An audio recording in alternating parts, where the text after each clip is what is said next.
Hello everyone, मैं सुजीत शुक्ला स्वागत करता हूं आप सबका आपके अपने channel UPSC insights by Sujeet में। अगर आपने चैनल को अभी तक सब्सक्राइब नहीं किया तो प्लीज़ चैनल को सब्सक्राइब कीजिएगा। अगर वीडियो पर लगते तो प्लीज़ इन्हें शेयर कीजिएगा। आज से हमें शुरू करना है नया टॉपिक जो है द कॉची प्रॉब्लम। एक ये हेडिंग दे सकते हैं आप, या तो इसी का एक और हेडिंग है integral surfaces passing through a given curve. ये दो में से आप कोई भी हेडिंग दे सकते हैं। तो पहले इसको सॉल्व करने के लिए ना दो मेथड होती है।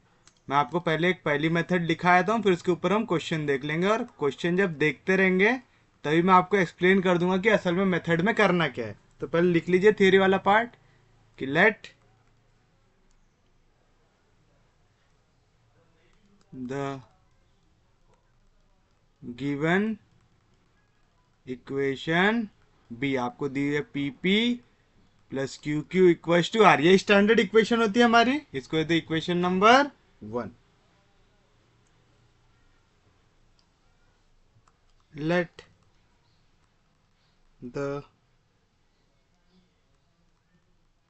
auxiliary equations give the following two independent solutions।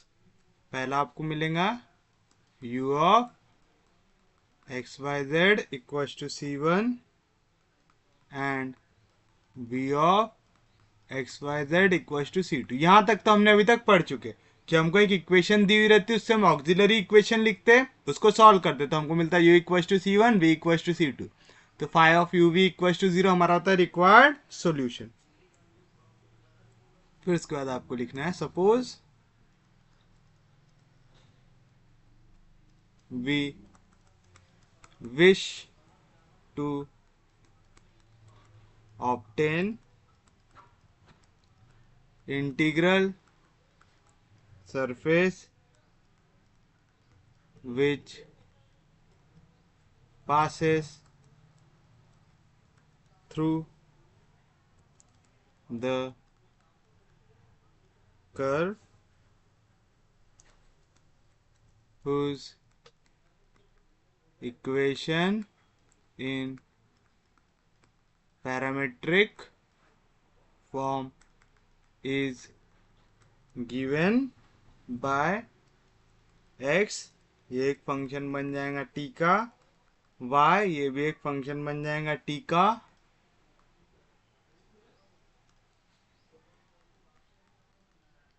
और z ये भी एक फंक्शन रहेगा t का। where t is parameter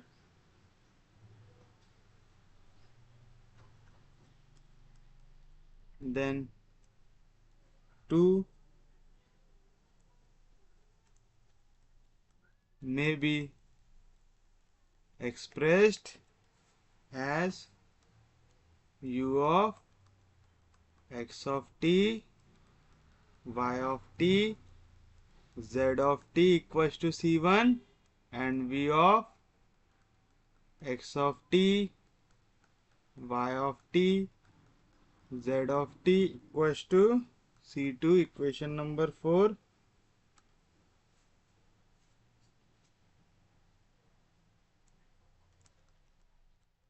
Eliminate single parameter t from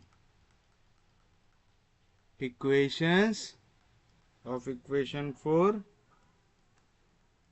get relation involving c1 and c2।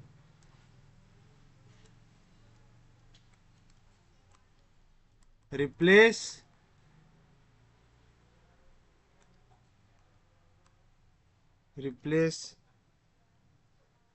C1 and C2 with help of equation 2 and obtain the required integral surface. तो क्या कह रहा है, पहले आपको इक्वेशन दी है कुछ इस फॉर्म में, P P plus Q Q equals to R. आप इससे क्या करेंगे, ऑक्सिलरी इक्वेशन लिखेंगे जो रहता है D x upon P equals to D Y upon Q equals to D Z upon R. अभी तक जो आपने चार टाइप पढ़े, चारों में से कोई भी टाइप लगा के आप इसका सोल्यूशन निकालेंगे। आपका सोल्यूशन सपोज आ गया u equals to C one, V equals to C two. फिर आपको दिया रहेगा कि वो सरफेस से कोई ना कोई इक्वेशंस पास होती है, वो सरफेस कोई ना कोई इक्वेशन को कंटेन करता है। फिर वो इक्वेशन को यूज करके आप क्या करेंगे, वो इक्वेशन अगर डायरेक्टली सब्स्टिट्यूट कर सकते हो डायरेक्टली सब्स्टिट्यूट करेंगे, अगर कुछ ज्यादा ही रिलेशन दिया तो आप पूरे क्वेश्चन को कन्वर्ट करोगे इन टर्म्स ऑफ टी। फिर वो वैल्यूज को आप यू और वी में करेंगे सब्स्टिट्यूट। एक बार सब्स्टिट्यूट कर दे तो आपको टी के टर्म्स में रिलेशन आएगा, फिर आप C1 और C2 के बीच में रिलेशन निकालेंगे। एंड में C1 और C2 की वैल्यू सब्स्टिट्यूट करेंगे तो आपको मिल जाएगा रिक्वायर्ड इंटीग्रल सरफेस। अब क्वेश्चन किस तरीके से पूछते हैं उससे समझते हैं हम कि इसको सॉल्व कैसे करेंगे। कैसे आपको क्वेश्चन दिया हुआ है, find the integral surface of linear partial differential equation x into y square plus zp minus y into x square plus z q equals to x square minus y square z, which contains the straight line x plus y equals to 0 and z equals to 1। देखिए अब यहाँ पे आपको question में पहला वाला part तो same है कि आपको पार्शियल डिफरेंशियल इक्वेशन दिया है कुछ इस फॉर्म में, P P plus Q Q equals to R के फॉर्म में दिया हुआ है यहाँ पे, लेकिन आपको बोल रहा है आपको इंटीग्रल सरफेस निकालना है जिसमें ये लाइन कंटेन है, कौन सी, x plus Y equals to 0 and z equals to 1। तो सॉल्यूशन में आप दोनों जो चीजें दी हुई है ना उनको पहले लिख लेंगे। तो सॉल्यूशन में आप लिखेंगे हियर, पहले हमको जो इक्वेशन दी हुई है क्या दी हुई है, x Y square plus Z P minus Y x square plus Z Q equals to X square minus Y square Z, equation number 1 ये दिया हुआ है। साथ साथ हमको एक लाइन भी दी हुई है, and equation of given line is, क्या दिया हुआ है, x plus Y equals to 0 z equals to 1, दोनों चीजें लिख दिए। अब आपका पहला स्टेप क्या रहता है, आप इस इक्वेशन का सॉल्यूशन निकालते हैं। तो आप क्या करेंगे, कंपेयरिंग इक्वेशन 1 विथ किसके साथ, P P plus Q Q equals to are, we get, बताइए कैपिटल पी की वैल्यू क्या आएगा, जो स्मॉल पी के साथ है जाएगा X into Y square plus Z, capital Q की वैल्यू जो स्मॉल क्यू के साथ है क्या आएगा, minus Y into x square plus Z, capital R की वैल्यू जो राइट हैंड साइड में क्या आएगा, x square minus Y square Z. देखो तीनों में आपको एक चीज बाहर दिख रहा है, यहाँ पे एक्स बाहर दिख रहा है, यहाँ पे वाई बाहर दिख रहा है, यहाँ पे z बाहर दिख रहा है, तो अगर हमने 1/x 1/y 1/z लिए तो क्या आएगा, एक्स एक्स कट जाएगा तो आएगा Y square plus Z, Y Y cut जाएगा तो माइनस साइन अंदर जाएगा तो आएगा minus x square minus Z, और यहाँ पे जेड जेड कट जाएगा तो आएगा x square plus Y square. तो अगर इनको ऐड किए तो क्या होगा, plus x square minus x square, Z Z cancel, ये वाई स्क्वायर कैंसिल हो रहा, क्या नहीं हो रहा। तो एक मिनट रुको, यहाँ पे माइनस वाई स्क्वायर है ना, तो यहाँ पे माइनस साइन आएगा, हाँ वाई स्क्वायर भी कैंसिल हो जाएगा, क्योंकि यहाँ पे x square minus Y square, तो x square minus Y square plus Y square minus Y square cancel हो जाएंगे। यानी एक आपको मल्टीप्लायर मिल गया, कौन कौन सा है, 1/x 1/y 1/z। तो आप लिखेंगे सबसे पहले तो ऑक्सिलरी इक्वेशन, तो आप लिखेंगे the Lagrange's auxiliary equation is, क्या रहता, dx upon p equal to dy upon q equal to dz upon r, that is dx upon p, क्या है value, x into Y square plus z equal to dy upon q, क्या है value, minus Y x square plus z equal to dz upon r, क्या है value, x square minus Y square Z, equation number 3। कोई दिक्कत नहीं। अब आप लेंगे मल्टीप्लायर, तो आप लिखेंगे taking 1/x 1/y 1/z as multipliers, each fraction of equation 3 is equal to, क्या होगा, 1/x मल्टीप्लाई होगा dx के साथ भी, 1/y dy के साथ, 1/z dz के साथ। तो पहले जब 1/x न्यूमरेटर में मल्टीप्लाई होता, 1/x डिनोमिनेटर में मल्टीप्लाई होगा, एक्स एक्स कैंसिल, तो क्या बचा, वाई स्क्वायर प्लस जेड। यहाँ पे 1/y न्यूमरेटर में मल्टीप्लाई होता, डिनोमिनेटर में भी होगा, वाई वाई कैंसिल, तो माइनस साइन जाएंगे अंदर, तो क्या आएगा, minus x square minus z. Last वाले में जेड जेड कैंसिल, तो क्या बचेगा, x square minus Y square, तो आएगा plus x square minus Y square, सब कट रहा है तो डिनोमिनेटर में आएगा 0, तो आएगा 1/x dx plus 1/y dy plus 1/z dz, denominator में आ गया 0, क्योंकि अब भी डिनोमिनेटर में 0 आ गया तो न्यूमरेटर भी क्या होता है 0, तो आपको मिल जाएगा 1/x dx plus 1/y dy plus 1/z dz equal to 0। फिर क्या करते, इसको इंटीग्रेट कर देते, 1/x का इंटीग्रेशन log x, 1/y का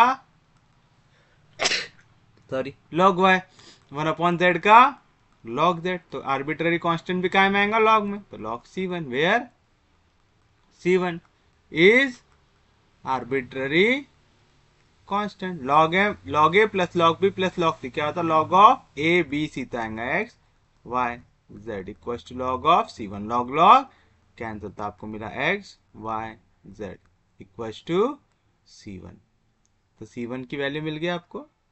इक्वेशन 3 दे चुके थे आप, ये हो जाएंगे आपके लिए इक्वेशन नंबर 4 आ गया। अब आपको ढूंढना है दूसरा multiplier.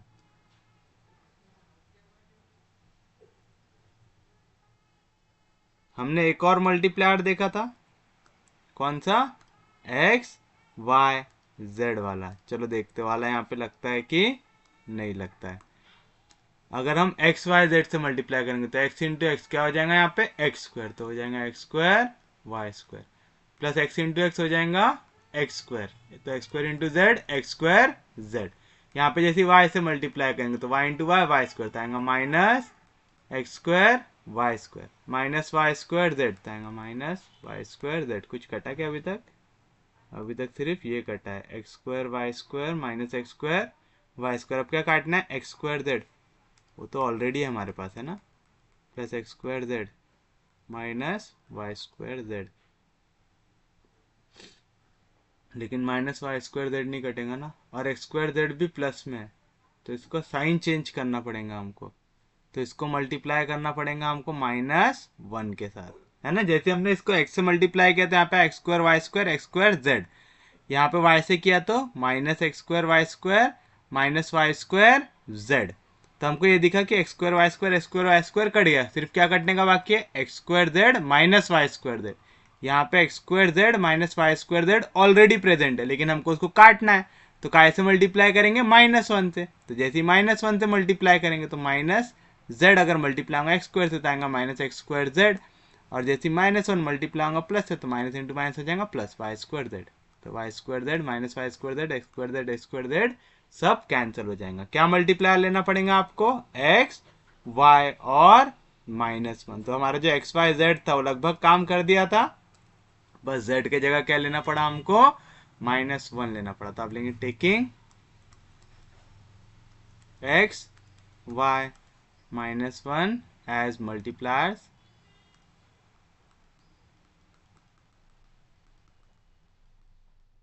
each fraction of equation 2। क्या आएंगी वैल्यू, आपको न्यूमरेटर डिनोमिनेटर दोनों को सेम वैल्यू से मल्टीप्लाई करना पड़ता है। कैसे कि एक्स से तो आएगा एक्स डी एक्स अपॉन नीचे भी एक्स से हो जाएगा तो क्या आएगा x square y square plus x square z. फिर उसके बाद y से कितना आएगा वाई डी वाई, तो नीचे भी y से हो जाएगा तो minus Y square into x square, क्या आएगा minus x square y square, minus Y square into z हो जाएगा माइनस वाई स्क्वायर जेड। फिर हमने कैसे किया -1 से, आएगा -1 इंटू डी जेड यानी माइनस डी जेड। तो नीचे भी -1 से मल्टीप्लाई होगा तो क्या आएगा plus into minus minus x square z, minus into minus plus Y square z. ये वाला पार्ट अब मैं तेज इसलिए ले रहा हूँ क्योंकि मैंने आपको चारों टाइप पढ़ा चुका हूँ, है ना। तो अब आपको ये करना आना चाहिए।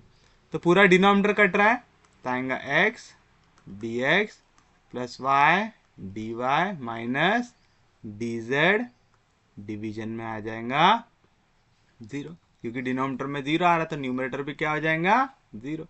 तो आप बोल सकते हैं x d x plus y d y minus d z equal to 0। X का इंटीग्रेशन होगा एक्स स्क्वायर बाय 2, तो मैं मल्टीप्लाई बाय 2 पहले ही कर देता हूँ।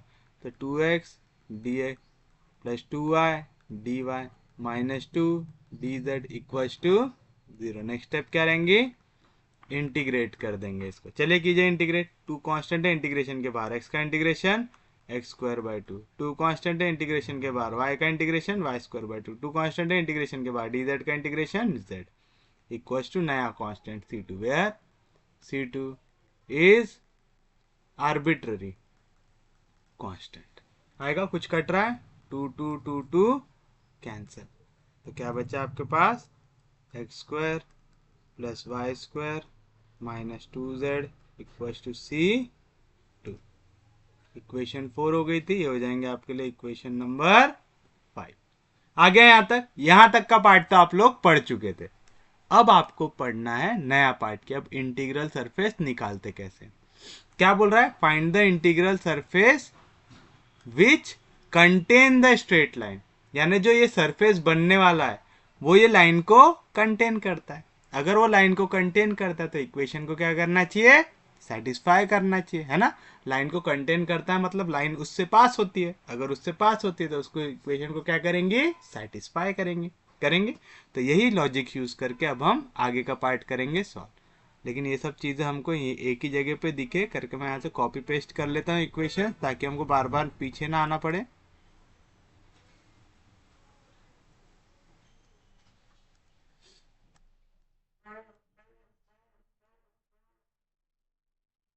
तो ये हमारी लाइन की इक्वेशन जो हमको दी हुई है,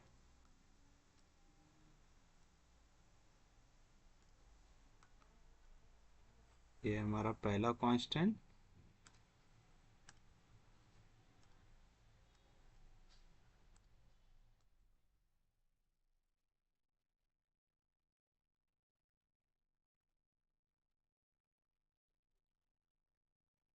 ये हमारा दूसरा कांस्टेंट।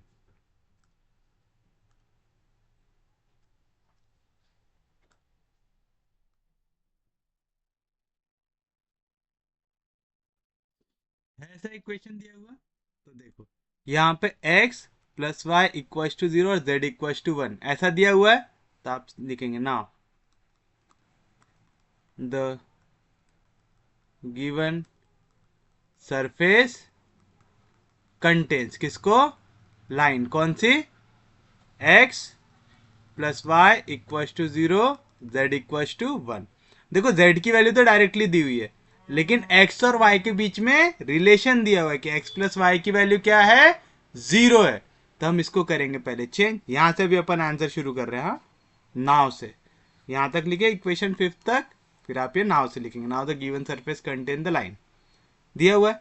अब हमको यहाँ पे z की तो डायरेक्टली वैल्यू दी है, तो हम z की वैल्यू यहाँ पे सब्स्टिट्यूट कर सकते हैं डायरेक्टली, बट मेरे को x और y की डायरेक्ट वैल्यू दी है क्या, नहीं, तो मैं यूज करूंगा एक पैरामीटर। तो मैं लिखूंगा लेट x इक्वल हो जाए t से। मैंने x को काय से इक्वल ले लिया, t से। तो बताओ y की वैल्यू क्या आएंगी, y की वैल्यू आएंगी, यहाँ पे x के जगह आ गया t, तो आएगा t plus y equal to 0।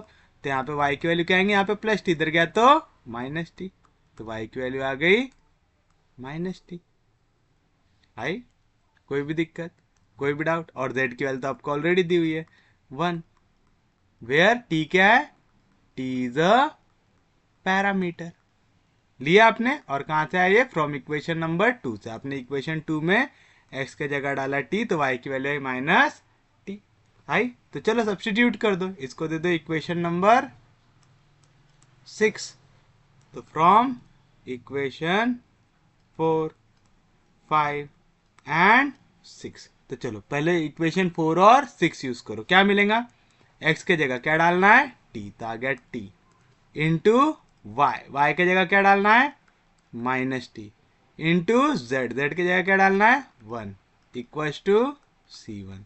And यहाँ पे x के जगह डालना है t, तो आ गया t उसका स्क्वायर, प्लस y के जगह डालना है माइनस टी उसका स्क्वायर, माइनस 2 इंटू z के जगह डालना है 1 equal to c2।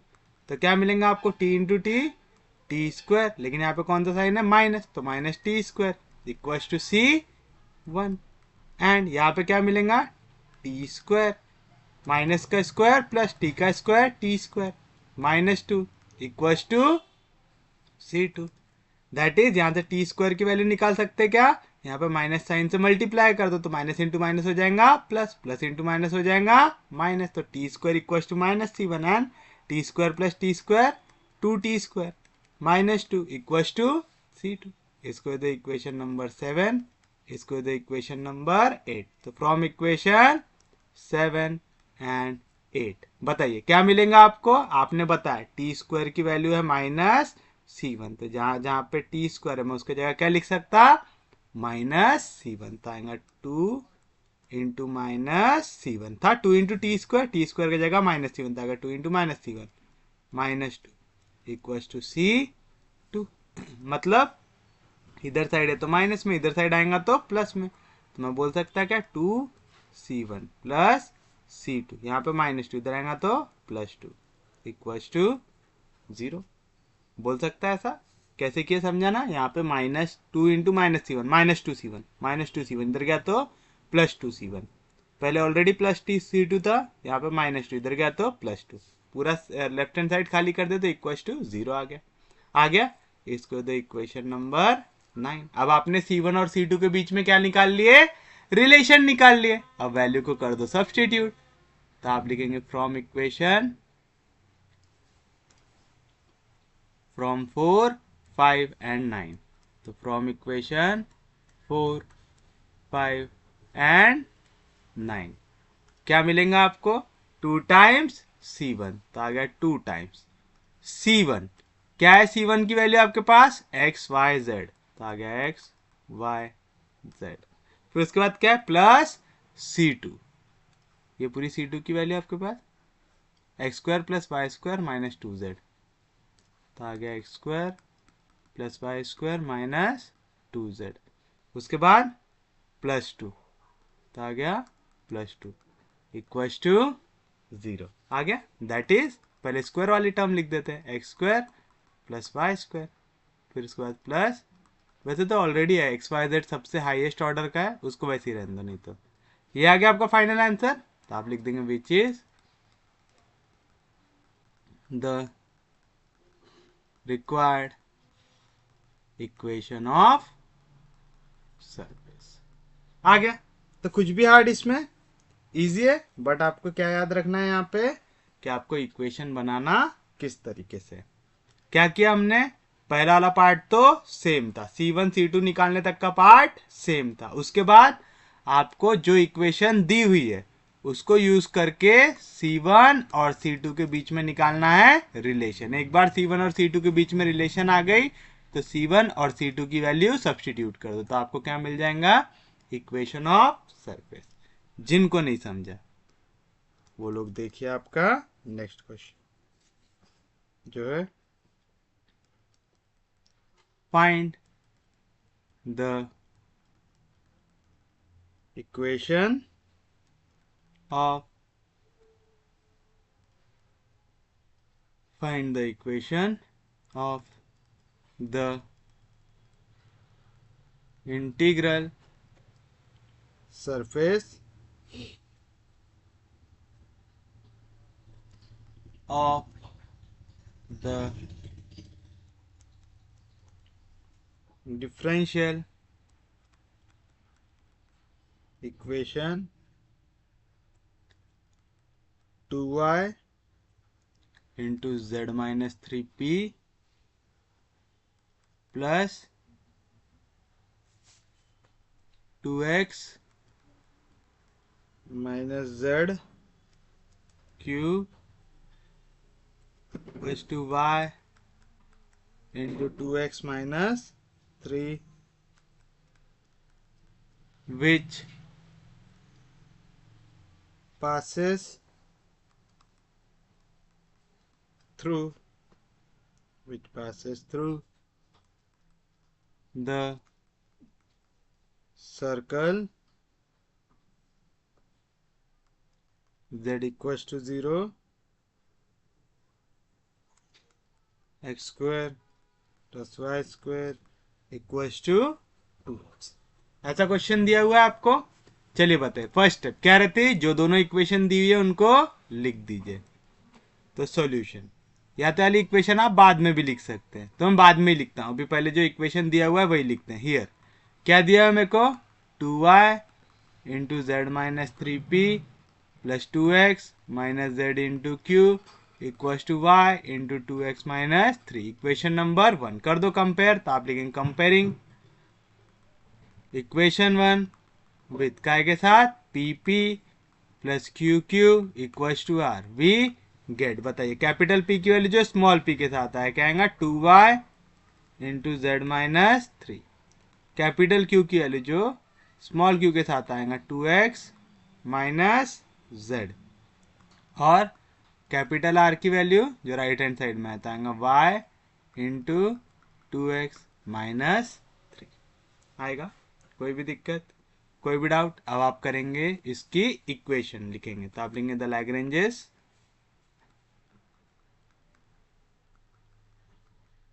Auxiliary equation इस क्या आता, dx upon p equals to dy upon q equals to dz upon r। That is dx upon p क्या है value, 2y into z minus 3, 2y into z minus 3 equals to dy upon q क्या है value, 2x minus Z, तो इसको लेकर कुछ भी नहीं कट सकता हमारा है, dz अपॉन r क्या है, y इंटू 2x माइनस 3। तो अगर पहला और आखिरी वाला लेंगे तो y और y हम काट सकते हैं, तो z के टर्म्स में भी x के टर्म्स में भी बन जाएगा। तो चलो पहले इनको लेके सॉल्व कर लेते हैं, है ना। याला आपको याद है ना सबसे पहले वाली मेथड, जो भी वैल्यू काट के अगर आपको इक्वेशन x हो, जैसे अपन ने dx और dz लिए, तो हमको इक्वेशन किसके टर्म में चाहिए, x और z के टर्म्स में। देखो यहाँ से y और y कैंसिल हो जा रहा, तो इक्वेशन बन जाएंगे x और z के टर्म्स में, तो हमको टेंशन लेने की जरूरत नहीं रहेंगे। तो चलिए आप लिखेंगे कंसिडर किसको, dx upon 2y into z minus 3 equals to dz upon y into 2x minus 3। कहाँ से, फ्रॉम इक्वेशन नंबर 2 से। तो कुछ कटिंग आ गया यहाँ से, दोनों के डिवीजन में क्या दिख रहा है आपको, y दिख रहा है। तो क्या करेंगे यहाँ पे, वाई वाई कैंसिल।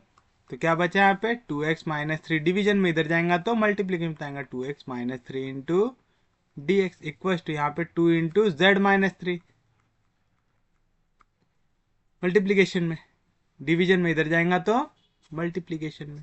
तो क्या मिला आपको 2x minus three into d x equal to 2 into z, 2z minus three two जार 6 इंटू डी जेड। अब क्या कर देंगे, इसको इंटीग्रेट कर देंगे।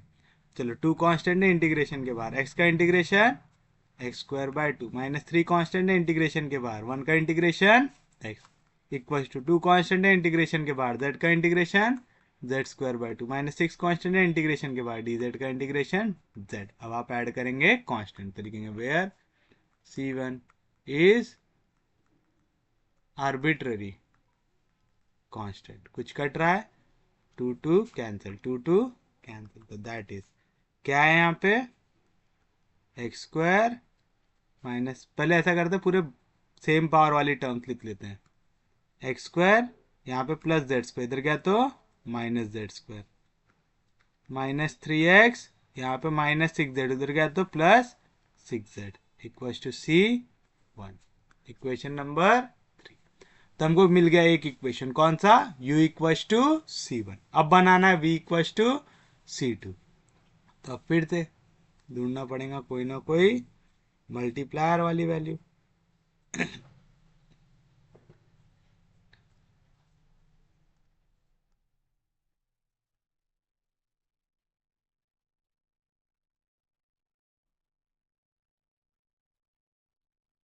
पास अभी जो वैल्यूज है, इस पे अगर मैंने x y z मल्टीप्लाई किया तो क्या मिलेगा मेरे को, two x into y z x Y z minus three two जार six x into y x y, यहाँ पे अगर y मल्टीप्लाई किया तो two x y minus y z, यहाँ पे z मल्टीप्लाई किया तो वाई जेड तो आएगा टू एक्स वाई जेड, और यहाँ पे माइनस थ्री वाई जेड। कुछ कट रहा है क्या हमारा, अगर मैं यहाँ पे टू एक्स वाई जेड है, इसका साइन चेंज कर दूँ, माइनस जेड कर दूँ, तो माइनस हो जाएगा, ये प्लस हो जाएगा, तो टू एक्स वाई जेड हो जाएगा कैंसल। फिर अगर इसको थ्री से मल्टीप्लाई किए तो थ्री टू ज़र कितना हो जाएगा, six x y minus three y z हो जाएगा, तो minus three y z plus three y z हो जाएगा कैंसल, और यहाँ पे minus six x y plus six x y हो जाएगा कैंसल। क्या क्या लेना पड़ेगा मेरे को, x three y minus Z,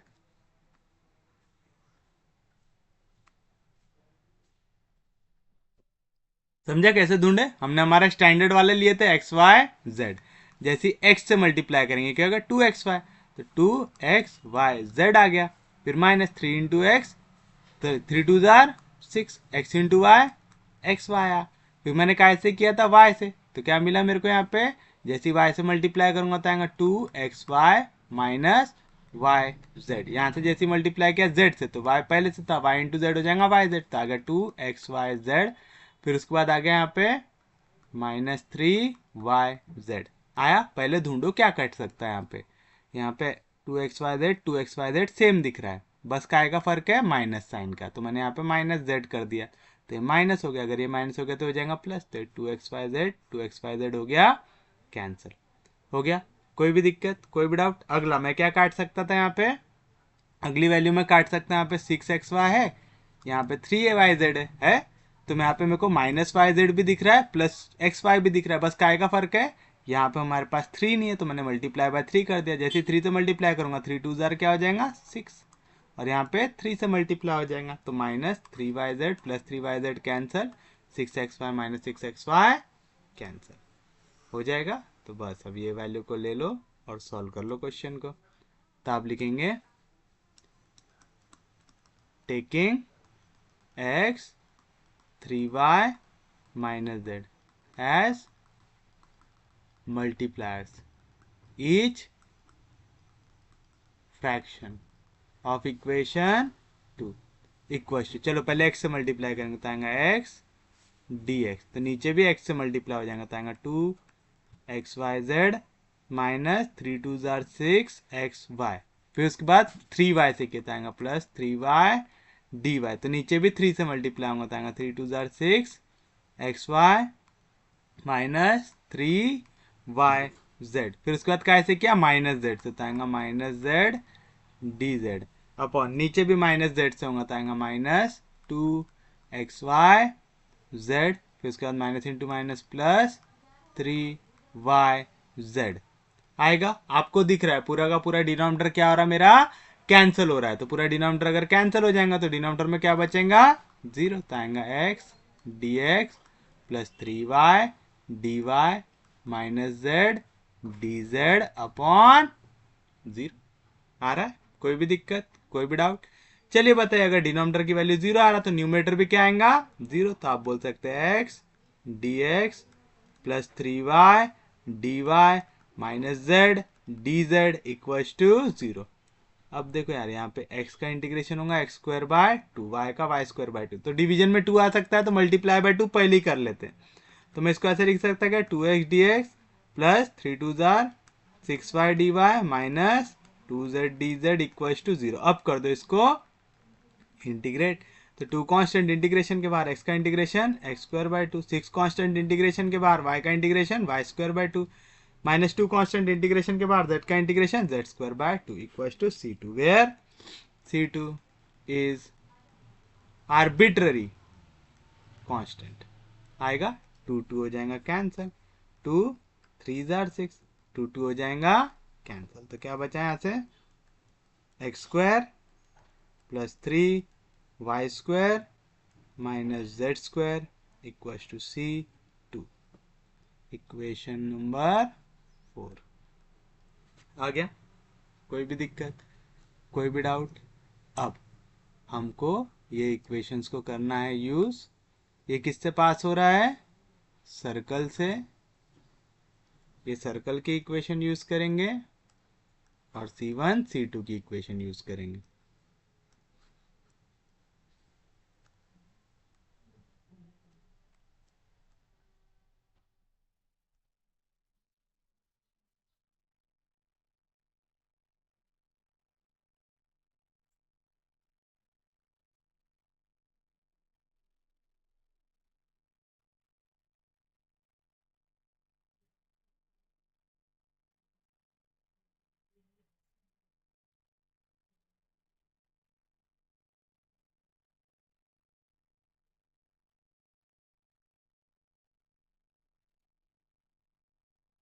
चलिए, अब हमको यहाँ पे मालूम है कि z की वैल्यू दी हुई है हमको, है ना, हमको z की वैल्यू क्या दी हुई है, हमको यहाँ पे z दिया हुआ है 0, तो अगर z की वैल्यू 0 है तो ये वाली वैल्यू 0 हो जाएंगी, ये वाली वैल्यू 0 हो जाएंगी, ये वाली वैल्यू 0 हो जाएंगी, हो जाएगी।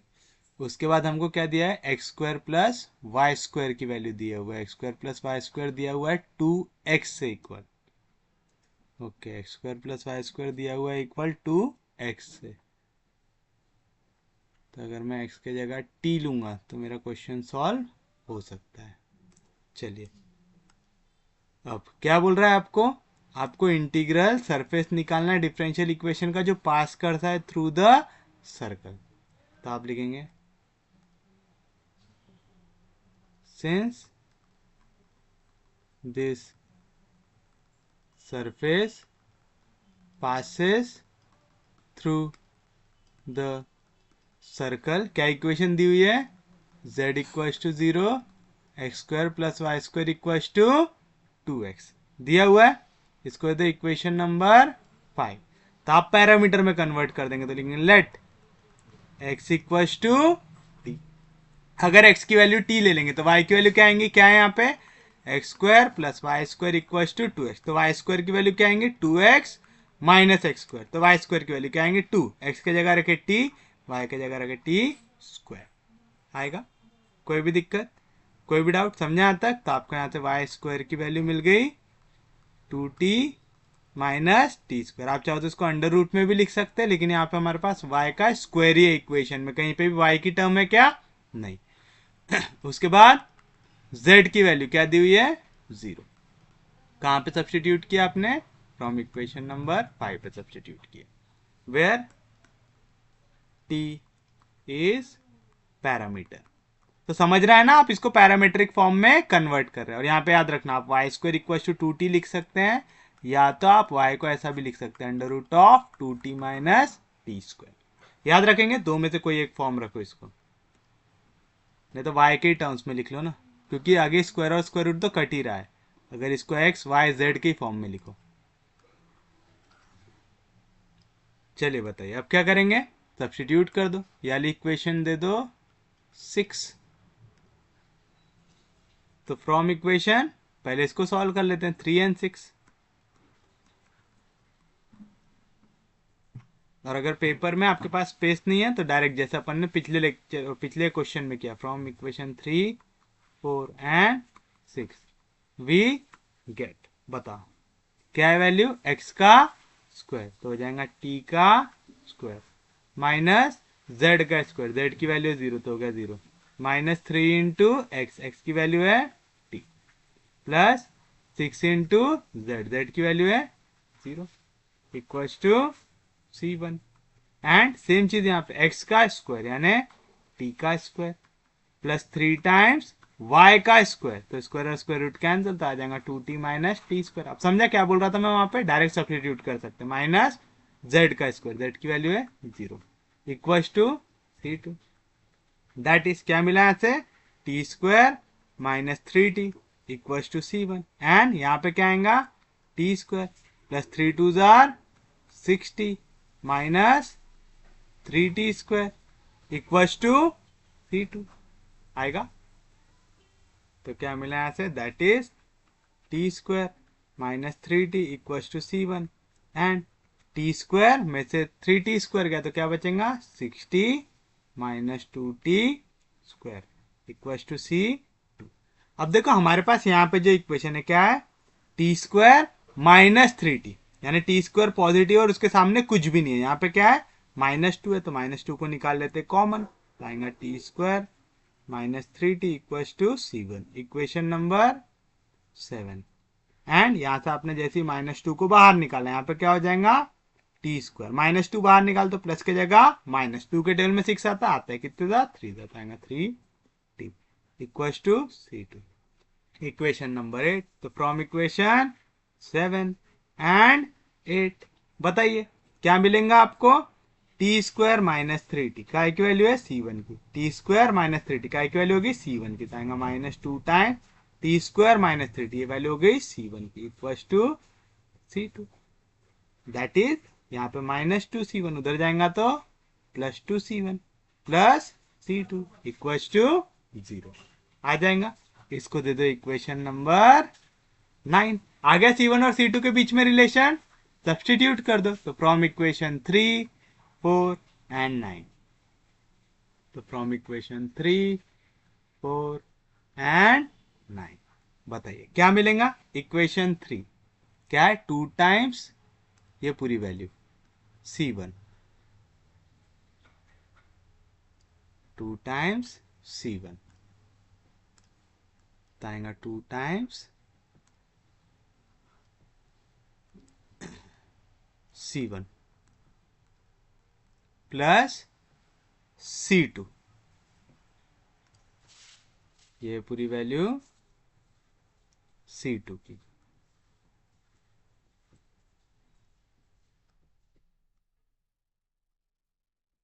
Equals to right hand side क्या है हमारा 0। समझा, C1 की वैल्यू यहां से सब्स्टिट्यूट किए, C2 की वैल्यू इक्वेशन 4 से सब्स्टिट्यूट किए, तो बताइए क्या मिलेगा, 2 into x square 2x square, 2x square plus x square 3x square आएगा।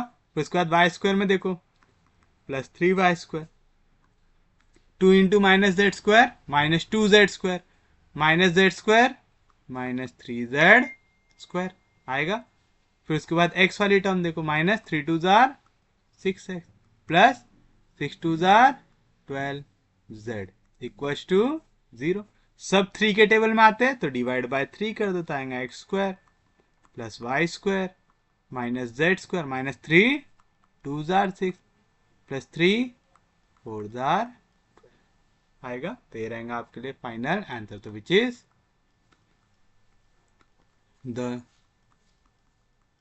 required equation of surface. तो ये रहेंगे आपके लिए आपका फाइनल आंसर। उम्मीद है समझा हूँ। किसी को कोई भी दिक्कत, कोई भी डाउट? इजी है, समझ रहा है पक्के में? चलिए अब इसी तरीके से ना एक और मेथड भी होती है, तो वो भी लिख लेते हैं। हमारे पास एक और मेथड है,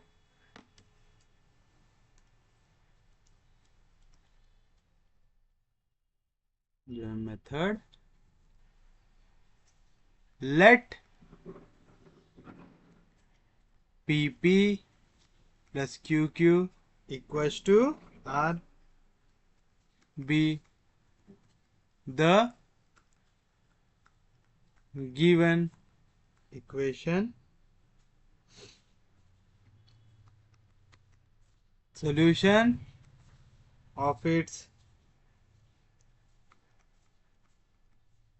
Lagrange's auxiliary equation be u of xyz equals to C1 and v of xyz equals to C2.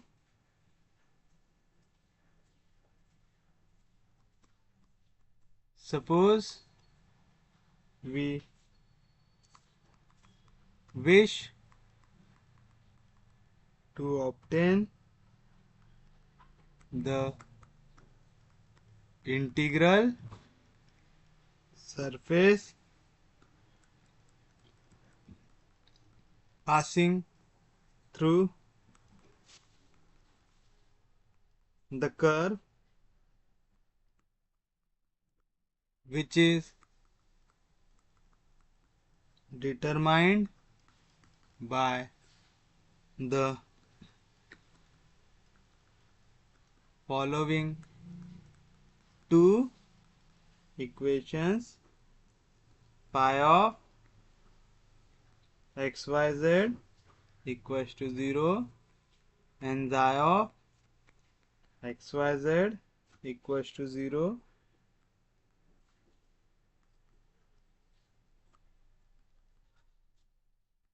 Eliminate x, y, z from equation 2 and 3. Find relation between C1 and C2.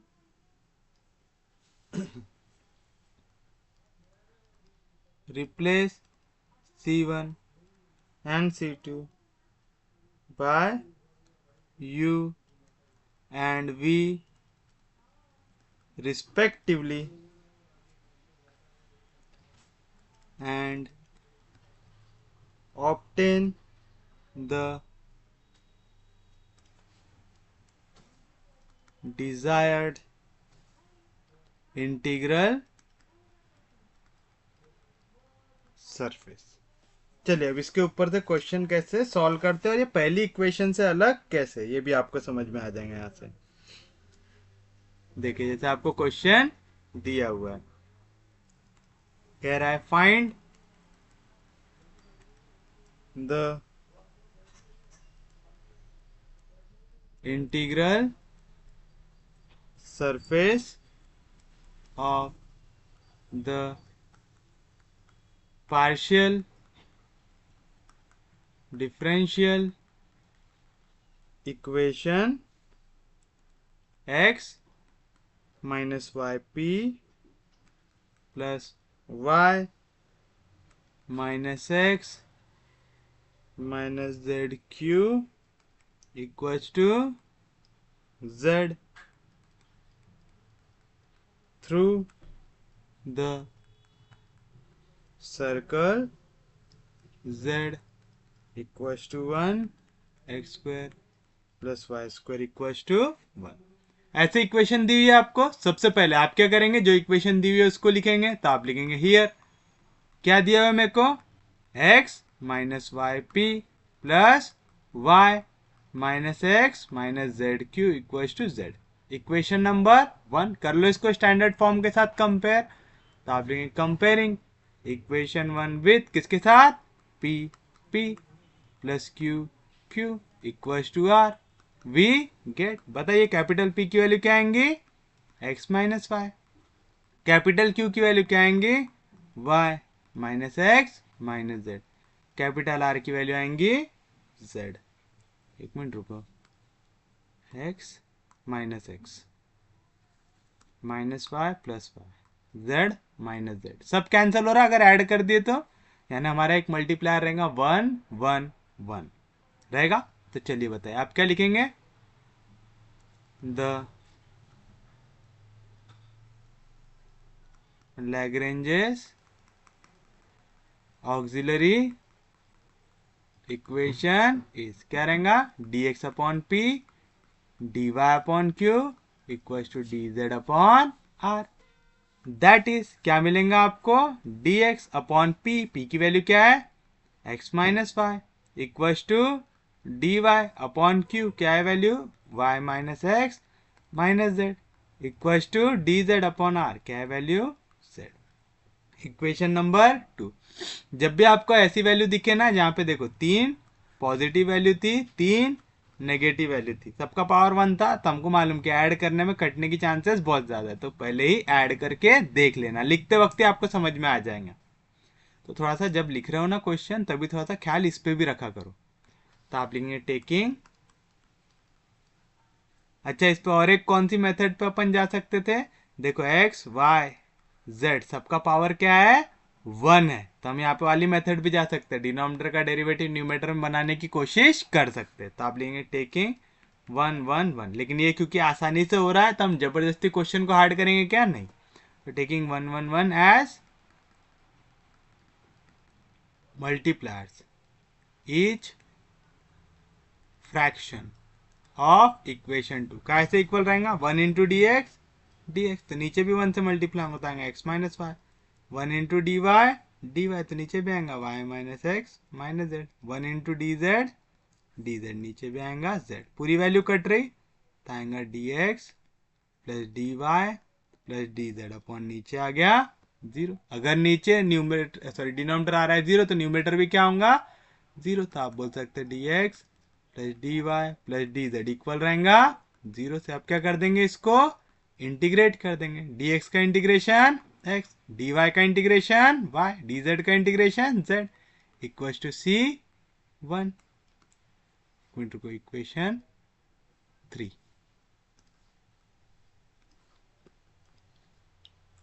Integrate where c1 is arbitrary constant, आ गया। तो आपको पहले मिल गया u equals to c1। अब आप ये value use करके अगर C2 निकालते हो तो आप चले जाओगे सेकेंड मेथड में। कैसे, अब आप देखो आपको यहां से क्या दिख रहा है, x y z तीनों का एडिशन इक्वल आ रहा है C1 से।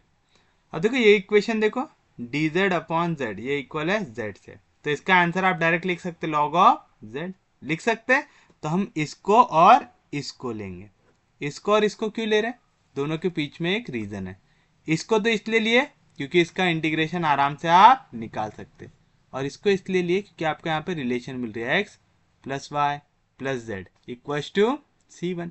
अब देखो मेरे को यहाँ से dy है ऊपर, तो नीचे सिर्फ और सिर्फ किसकी टर्म होनी चाहिए, y की होनी चाहिए, x और z की होनी चाहिए क्या, नहीं। तो मैं ऐसे x और z को हटाने की कोशिश करूंगा, कैसे हटा सकता, मेरे पास x प्लस z की वैल्यू है, कैसे x प्लस जेड की वैल्यू, यहाँ पे प्लस वाई उधर जाएगा तो माइनस वाई, मैं लिख सकता हूँ cn माइनस वाई, कहाँ से, फ्रॉम इक्वेशन नंबर 3 से। अगर मैं x और z को y के टर्म्स में रिप्रेजेंट कर पा रहा हूँ, यानी ये पूरी इक्वेशन किसके टर्म्स में हो जाएंगी, y के टर्म्स में, तो मैं इसको आराम से सॉल्व कर सकता हूँ। तो मेरे को दूसरे बार जो मल्टीप्लायर है उसके पीछे दौड़ने की जरूरत है क्या, नहीं, फिर आप यहाँ से डायरेक्टली यूज कर सकते। तो आप लिखेंगे कंसीडर ये वाली वैल्यू, कहां से आई ये, फ्रॉम इक्वेशन नंबर 2 से आई। अब देखो यहां से मैं इसको ऐसा लिख सकता हूं क्या, that is dy upon y. Minus sign को निकाल लो कॉमन, जैसे ही माइनस साइन कॉमन निकलेंगे यहाँ पे क्या आएगा, x प्लस जेड आ जाएगा आएगा। और क्योंकि यहाँ पे dy ऊपर, नीचे किसकी टर्म होनी चाहिए, y की टर्म होनी चाहिए, x की होनी चाहिए क्या, नहीं, तो हमारे पास रिलेशन है x प्लस जेड के जगह मैं क्या लिख सकता हूँ, c1 माइनस वाई। तो मैं इसको ऐसा लिख सकता क्या, that is dy upon y minus x, फिर उसके बाद प्लस जेड था, सॉरी x प्लस जेड था, x प्लस जेड के जगह डायरेक्टली क्या लिखेंगे आप, c1 minus y equal to D Z upon z. कहाँ से, फ्रॉम इक्वेशन नंबर 3 से। समझा, आपने यहाँ पे x प्लस जेड के जगह क्या लिखा, c1, यहाँ पे प्लस वाई, उधर गया तो माइनस वाई, तो x और z को हटा दिया, अब आ गया c1 minus y, that is dy upon minus into minus हो जाएगा plus y, y plus y 2y minus c1 equal to D Z upon z. अब देखो 2y c1 कांस्टेंट है, उसका डेरिवेटिव 0, 2y का डेरिवेटिव 2 टाइम्स dy, तो क्या करेंगे, यहाँ पे भी 2 से मल्टीप्लाई, यहाँ पे भी 2 से मल्टीप्लाई। ये करने का फायदा देखो, 2y माइनस c1, इसका डेरिवेटिव क्या आएगा, 2 कांस्टेंट है, डेरिवेटिव के बाहर y का डेरिवेटिव dy, c1 कांस्टेंट है, उसका डेरिवेटिव 0, z का डेरिवेटिव dz, डिनोमिनेटर का डेरिवेटिव न्यूमरेटर में प्रेजेंट है, तो आप क्या कर सकते हैं, इसको इंटीग्रेट कर सकते हैं। ये डिनोमिनेटर का डेरिवेटिव हो गया न्यूमरेटर, तो आंसर क्या आएगा, लॉग ऑफ डिनोमिनेटर क्या है, 2y माइनस c1। आ गया, समझा कैसे कर रहे, 2 dy, ये किसका डेरिवेटिव है, 2y माइनस c1 का, 2 कांस्टेंट, डेरिवेटिव के बाहर y का derivative dy minus c1, denominator का डेरिवेटिव न्यूमरेटर में प्रेजेंट, तो आ गया लॉग ऑफ डिनोमिनेटर, 2 कांस्टेंट है इंटीग्रेशन के बाद, dz अपॉन z, z का डेरिवेटिव dz आएगा लॉग ऑफ z, क्योंकि दोनों वैल्यू लॉग में आ रहे, आर्बिट्ररी कांस्टेंट भी काय में आएगा, लॉग में, where c2 is arbitrary constant आएगा।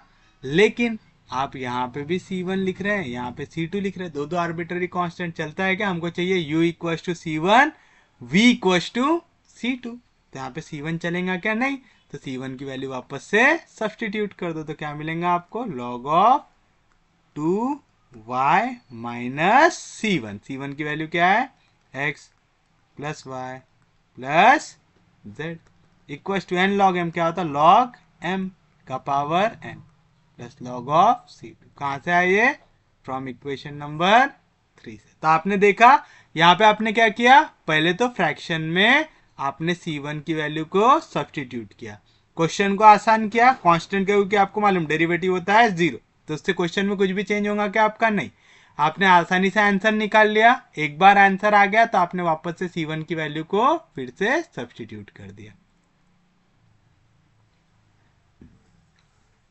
ये मेथड का फायदा क्या है, ये मेथड की वजह से फिर आपको 2 बार मल्टीप्लायर्स लेने की जरूरत नहीं पड़ती, एक बार अगर आंसर आ गया आपका फिर आपको दिक्कत नहीं रहती। तो क्या आएगा, लॉग ऑफ, चलो बताओ क्या मिलेगा, 2y में से y गया तो बचेगा y minus 1 into x minus z आएगा, log m plus log n क्या आएगा, log of m into n आएगा, log of z square into c2, log log cancel आएगा y minus x minus z equal to z square c2। तो बताओ c2 की value क्या आएगा, Z square यहाँ पे मल्टीप्लीकेशन में इधर आएगा तो डिवीजन में आएगा, y minus x minus z upon z square equal to c2, equation number 4 आ गया।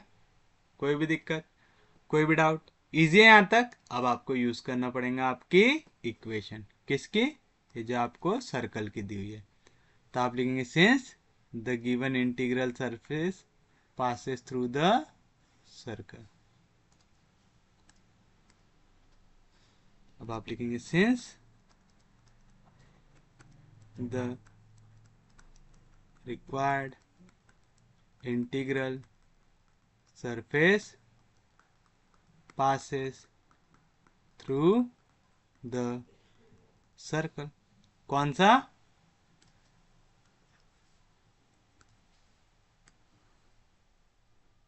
z equals to 1, x square plus Y square equals to 1। हमारे पास x square plus Y square वाली टर्म है क्या, यहाँ पे एक्स स्क्वायर और वाई स्क्वायर वाली तो टर्म ही नहीं है यहाँ पे, फिर से हमको इसको कन्वर्ट करना पड़ेगा पैरामीटर वाले फॉर्म में।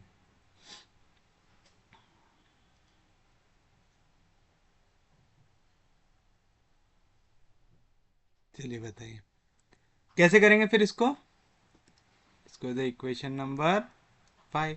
फिर से लेट x को ले लो इक्वल्स टू t, तो y की वैल्यू क्या आएंगे वाई स्क्वायर इक्वल्स टू 1, यहाँ पे प्लस एक्स स्क्वायर, इधर गया तो माइनस एक्स स्क्वायर, एक्स के जगह रखो t तो आएगा 1 माइनस टी स्क्वायर, तो y की वैल्यू क्या आएंगी under root of 1 minus t square, और z की वैल्यू क्या दी हुई है 1 दी हुई है, आएगा फ्रॉम इक्वेशन नंबर 5 और इसको दे इक्वेशन नंबर 6।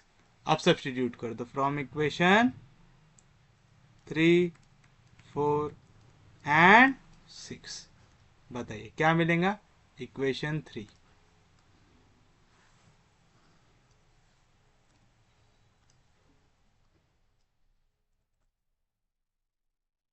ये है आपकी इक्वेशन 3। क्या है वैल्यू x की वैल्यू क्या है t प्लस y, क्या है y की value under root of 1 minus t plus z की वैल्यू क्या है 1 equals to c1 and second इसमें y की वैल्यू क्या है under root of 1 minus t square minus x यानी माइनस टी माइनस z यानी माइनस 1 डिवाइड बाय z का स्क्वायर, z की वैल्यू है 1 से डिवाइड करो कुछ भी चेंज होता क्या नहीं होता, तो आएगा इक्वल्स टू c2। अब ये दोनों के बीच में आपको बनाना पड़ेगा रिलेशन।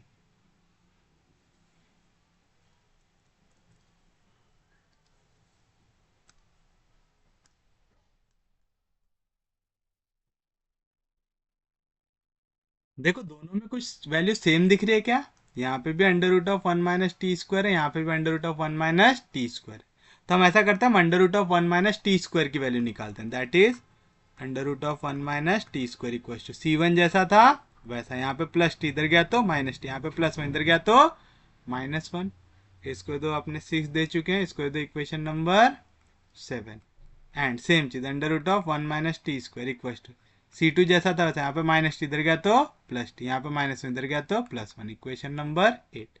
तो फ्रॉम इक्वेशन 7 एंड 8 दोनों का लेफ्ट हैंड साइड सेम है तो राइट हैंड साइड भी सेम होगा, पहले वाले का right hand side c1 minus t -1 equal to दूसरे का c2 प्लस टी प्लस 1 आ जाएगा, यहाँ पे प्लस c2 इधर गया तो माइनस c2 तो आएगा c1 माइनस c2, पूरी वैल्यू को एक ही जगह पे लेके आए थे c1 minus c2, minus T जैसा था वैसे यहाँ पे प्लस टी इधर गया तो माइनस टी, -1 जैसा था वैसे यहाँ पे +1 इधर गया तो -1 इक्वल्स टू 0, यानी मिलेगा c1 minus c2 minus t -2t -1 -1 -2 equals to 0, that is c1।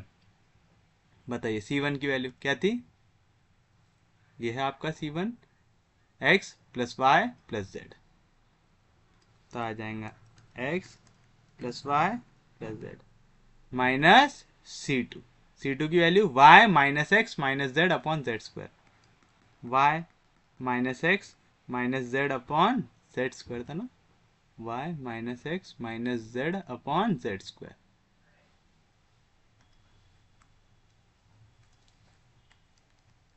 ये हो गया c1 ये हो गया c2 -2t, t को आपने कैसे इक्वल लिया था x से, यहाँ पे मेंशन करना भूल गए हम, where t is a parameter, याद रखना t इज अ पैरामीटर लिखना जरूरी है वहां पे, तो यहाँ पे 2t t की जगह आ गया x -2 इक्वल्स टू 0। कौन कौन सी इक्वेशन यूज किए फ्रॉम इक्वेशन 3, 4 एंड ये t कहाँ पे लिए थे हमने 6 आएगा, तो बताइए क्या मिल गया आपको यहाँ से, दैट इज यहाँ पे जेड स्क्वायर डिवीजन में मल्टीप्लाई कर दो, आ जाएगा जेड स्क्वायर इंटू एक्स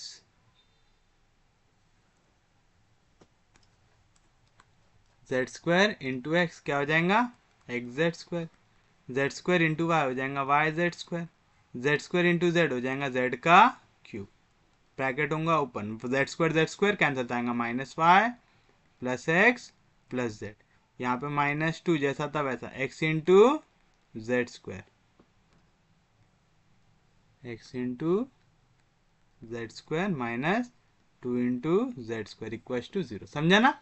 आपने पूरे ब्रैकेट को मल्टीप्लाई कर दिया जेड के स्क्वायर से, किया तो यहाँ पे z square x Y z से मल्टीप्लाई हुआ, फिर यहाँ पे जेड स्क्वायर हो गया कैंसिल, तो सिर्फ माइनस साइन मल्टीप्लाई होता है, minus y plus x plus z आया, फिर उसके बाद -2x मल्टीप्लाई हुआ जेड स्क्वायर से और -2 मल्टीप्लाई हुआ जेड के स्क्वायर से। अब बस इसको रीअरेंज कर दो और लिख दो, तो दैट इज, बताओ क्या आएगा?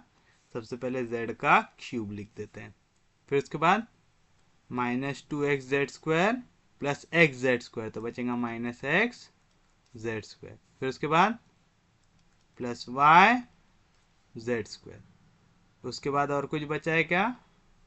जेड स्क्वायर वाली टर्म बताएगा -2 जेड स्क्वायर, फिर उसके बाद एक्स वाई जेड छोड़कर और कुछ बचा है क्या? नहीं बचा, तो आएगा x minus y plus z equals to 0, which is the required equation of integral surface।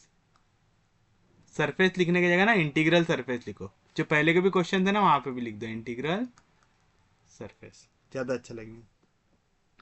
समझा पक्के में? तो ये रहेगा आपके लिए आपका फाइनल आंसर।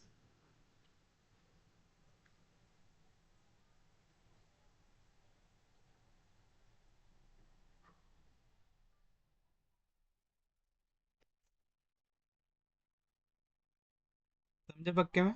किसी को कोई भी दिक्कत, कोई भी डाउट? चलिए अब हम बढ़ते हैं हमारे अगले क्वेश्चन की ओर,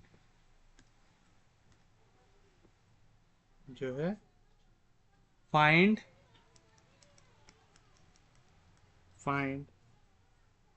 the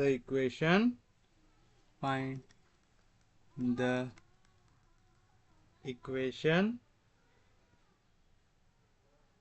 of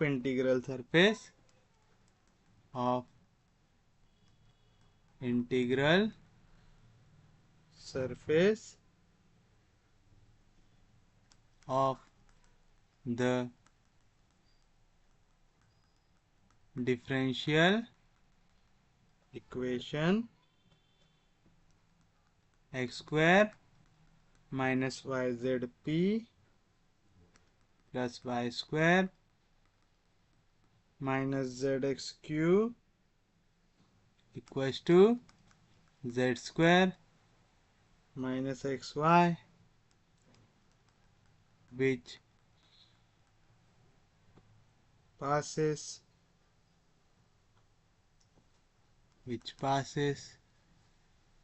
through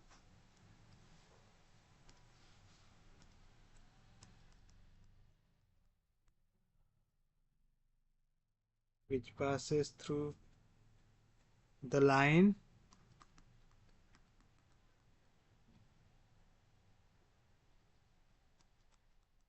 x equals to 1, y equals to 0।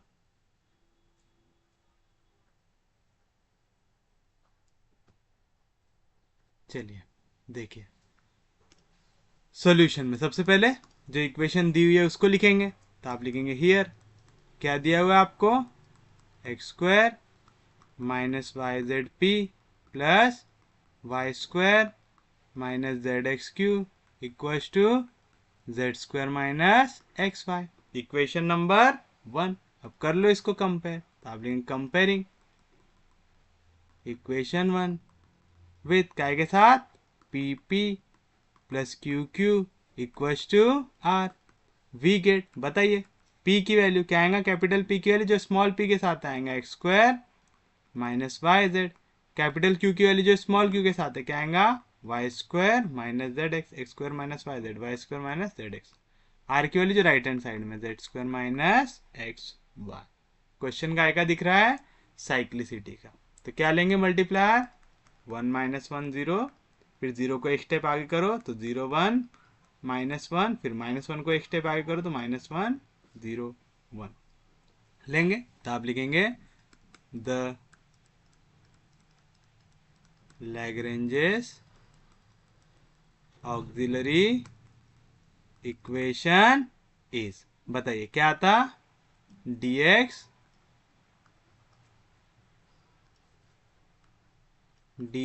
upon p equals to dy upon q equals to dz upon r, that is dx upon p क्या है value, x square minus yz equals to dy upon q क्या है value, y square minus zx equals to dz upon r क्या है value, z square minus xy, equation number 2।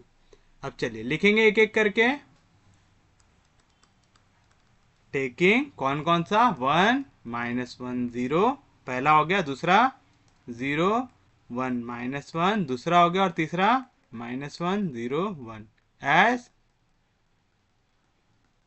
Multipliers by turn we get, k की value मिलती है आपको, each fraction of equation 2 इसकी value मिलती, ये आ जाएगा इक्वल्स टू, पहले इसमें क्या करना है, पहले वाले को 1 से मल्टीप्लाई करना है, तो 1 इंटू डी एक्स, दूसरा वाला भी 1 से होगा तो आएगा x square minus y z, दूसरे वाले को -1 से आएगा माइनस डी वाई, तो नीचे माइनस साइन से मल्टीप्लाई होगा तो plus into minus minus Y square minus into minus plus z x, तीसरे वाले को 0 से तो 0 आ जाएगा, इक्वल्स टू, अब दूसरा मल्टीप्लायर क्या लेना, पहले वाले को 0 से तो 0 हो गया, दूसरे वाले को 1 से आएगा डी वाई अपॉन, ये 1 से मल्टीप्लाई होगा तो y square minus z x, फिर उसके बाद -1 से आएगा माइनस डी जेड, यहाँ पे माइनस से होगा plus into minus minus z square minus into minus plus x y, equals to third वाली वैल्यू पहले वाले को लो -1 से तो आएगा माइनस डी एक्स, तो यहाँ पे भी पूरी वैल्यू माइनस से, plus into minus minus x square minus into minus plus y z, फिर उसके बाद सेकेंड वाली वैल्यू 0 से तो 0 हो जाएगा, तीसरी वाली वैल्यू 1 से तो आएगा प्लस डी जेड प्लस, चल क्यों नहीं रहा भाई, plus z square minus x y, तो दैट इज क्या मिलेगा आपको, d x minus d Y upon x square minus Y square, a square minus b square क्या होता, a plus b into a minus b, यहाँ पे भी Z है यहाँ पे भी जेड है, जेड को निकाल लो कॉमन, तो क्या बचेगा यहाँ से बचेगा एक्स, यहाँ से बचेगा माइनस वाई, समझा, सेम चीज यहाँ पे भी d y minus d Z upon a square minus b square क्या रहता, a plus b into a minus b, यहाँ पे भी एक्स है यहाँ पे भी एक्स है, एक्स को निकाल लो कॉमन, तो क्या बचेगा y माइनस जेड, सेम चीज यहाँ पे भी d z minus d x upon a square minus b square क्या रहता, a plus b into a minus b, यहाँ पे भी y यहाँ पे भी y को निकाल लो कॉमन, तो क्या बचेगा यहाँ पे z माइनस एक्स बचेगा, तो आप देख रहे सेम स्टेप 3 बार परफॉर्म करना पड़ता है ना, सेम ही टाइप का कंसेप्ट आता है, करके थोड़ा सा इजी होता है क्वेश्चन, अगर कभी भी साइक्लिसिटी का आ गया तो क्वेश्चन आसान होता है, सेम चीज 3 बार करना है आपको। चलिए बताइए अब क्या दिख रहा है यहाँ पे भी x माइनस वाई, यहाँ पे भी x minus y common, y minus z common, z minus x common, तो क्या आएगा, that is dx minus dy upon, नीचे तो पहले कॉमन निकला x माइनस वाई, तो क्या बचा x plus y plus z बचा ब्रैकेट के अंदर, equals to dy minus d Z upon, यहाँ पे भी y माइनस जेड कॉमन निकल गया, तो क्या बचा x plus y plus z बचा, equals to last d z minus d x upon, क्या कॉमन निकला यहाँ से z माइनस एक्स, तो क्या बचा x plus y plus z बचा अंदर, इक्वेशन नंबर आपने 2 तक दिए थे, हो जाएगा आपके लिए इक्वेशन नंबर 3। अब याद होगा आपको, कोई भी 2 फ्रैक्शन उठा, पहले जैसे मैंने ये दोनों को उठा लिया, तो आप लिखेंगे कंसीडर पहले फ्रैक्शन को कर लो कंसीडर। कहां से लिया ले फ्रैक्शन को? From equation number 3, x plus y plus z, x plus y plus z cancel. तो क्या बचा यहाँ से? dx minus d y. D x minus d y को आप क्या लिख सकते हैं? Derivative of x minus y upon x minus y. D y minus d z को आप क्या लिख सकते हैं? Derivative of y minus z upon y minus z. अब क्या कर देंगे? इंटीग्रेट कर देंगे। डिनोमिनेटर का डेरिवेटिव न्यूमरेटर में प्रेजेंट है, तो आंसर क्या आता है इसका? Log of denominator. अरे याद है सबको क्या आता है इसका आंसर? Log of denominator. तो आप इसको क्या लिख सकते हैं? लॉग ऑफ, क्या है डिनोमिनेटर की वैल्यू यहाँ पे? x माइनस वाई आएगा, तो आ गया log of x minus y equal to, यहाँ पे भी आ जाएगा लॉग ऑफ डिनोमिनेटर, तो आएगा log of y minus Z. तो आर्बिट्ररी कांस्टेंट ये भी काय में आ जाएगा? आपका लॉग में आ जाएगा, तो आएगा plus log of C1 where C1 is arbitrary constant। एक मिनट,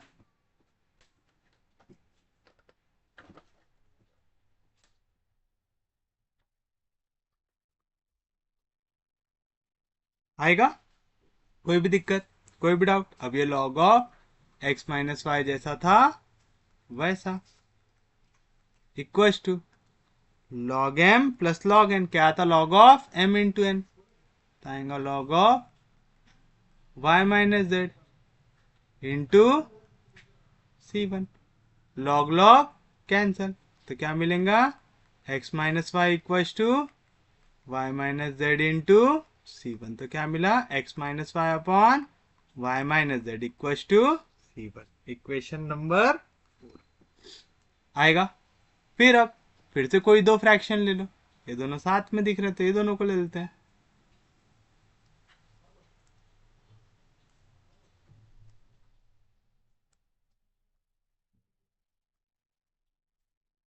अगेन कंसिडर, कहां से? From equation number 3, x plus y plus z, x plus y plus z cancel. तो आप d y minus d z को क्या लिख सकते हैं? Derivative of y minus z upon y minus z. Derivative of z, derivative of x को लिख सकते हैं derivative of z minus x upon z minus x. क्या कर देंगे? इसको इंटीग्रेट कर देंगे। डिनोमिनेटर का डेरिवेटिव न्यूमरेटर में प्रेजेंट है, तो आंसर क्या आएगा? लॉग ऑफ डिनोमिनेटर आएगा log of y minus z equal to log of z minus x plus log of C2 where C2 is arbitrary constant।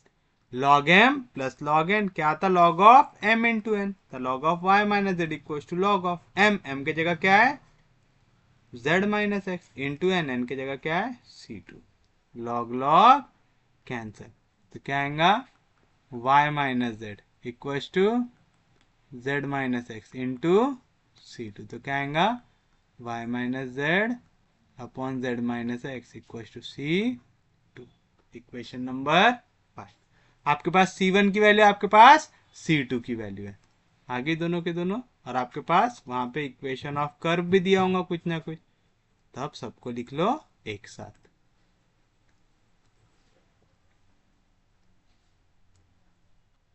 ये आगे क्वेश्चन सॉल्व करने के लिए लिख रहा हूं, ठीक है? आपको नहीं लिखना है अभी, आपको इक्वेशन 5 तक लिख के रुक जाना है अभी।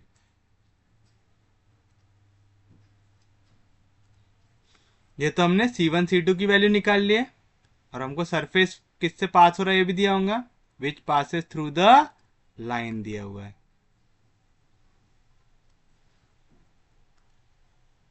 दिया हुआ है, तो आप लिखेंगे सिंस, अब यहां से आप भी लिखेंगे since the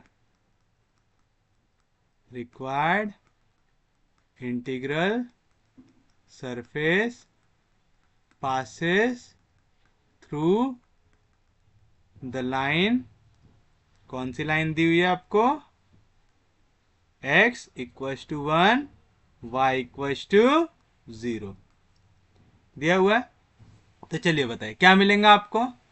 therefore from equation 4, 5 and 6, यहाँ पे तो आपको x और y की वैल्यू डायरेक्टली दी हुई है, सब्स्टिट्यूट कर दो। क्या मिलेगा आपको? x की वैल्यू है 1 माइनस y की वैल्यू है 0 अपॉन वाई, वाई की वैल्यू है 0 minus z equal to C1, क्योंकि हमारे पास जेड की वैल्यू नहीं है, एंड वाई, वाई की वैल्यू है 0 माइनस जेड, जेड की वैल्यू आपके पास नहीं है, upon z minus x, x की वैल्यू है 1 इक्वल टू C2।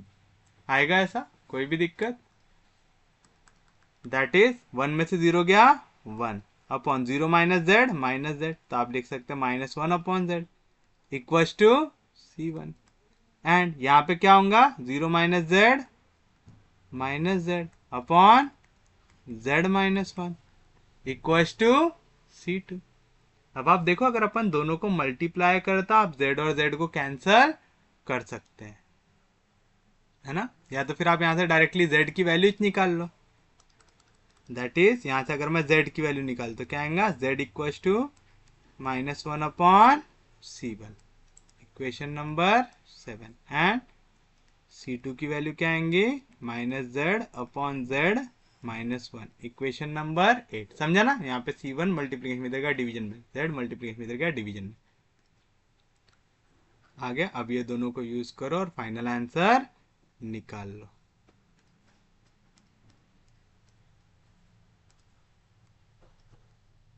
तो आप लिखेंगे फ्रॉम इक्वेशन 7 एंड 8,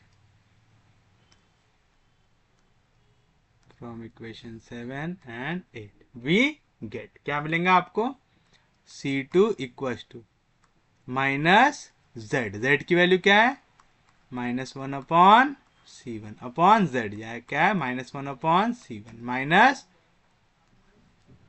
आएगा तो क्या मिलेगा, C2 equal to minus minus plus हो जाएगा तो आएगा 1 upon C1 divide by C1 होगा क्रॉस तो आएगा -1 माइनस C1, पूरे के डिवीजन में क्या आ जाएगा, C1, यहाँ के डिवीजन का C1, यहाँ के डिवीजन का C1 कैंसल, तो क्या बचा आपके पास, C2 equal to minus sign को निकाल लो कॉमन तो आएगा -1 अपॉन 1 प्लस C1 आएगा, तो क्रॉस कर लो तो क्या आएगा आपके पास, 1 plus C1 into C2 equal to -1 आएगा।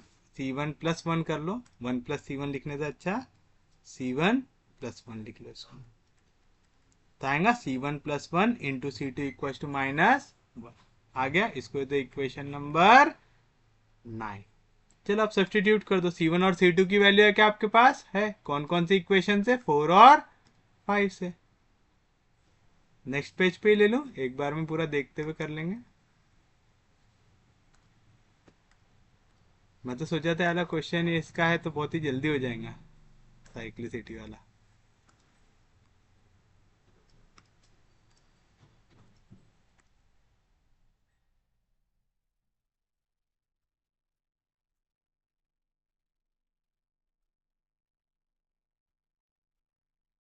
From equation 4, 5 and 9 we get C1, C1 की वैल्यू क्या है, x minus y upon y minus z plus 1 into C2, C2 की वैल्यू क्या है, y minus z upon z minus x equal to -1।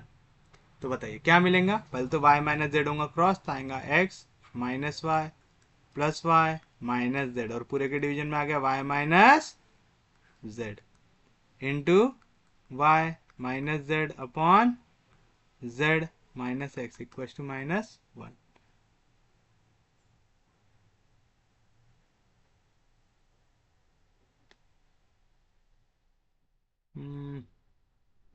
तो पूरा ही cut जाएगा। तो हमको एक चीज समझ में आ गई कि हम इंटीग्रल सरफेस वाले में अगर साइक्लिसिटी 2 बार अप्लाई कर देंगे तो हमारा answer left hand side equal to right hand side आ जाएगा। तो हमको इक्वेशन ऑफ कर्व मिल पाएंगे क्या, इक्वेशन ऑफ सरफेस मिल पाएंगी क्या, नहीं मिल पाएंगे। तो हमको साइक्लिसिटी सिर्फ एक बार यूज करना है, ठीक है। तो हम 2 बार इसको यूज नहीं कर सकते।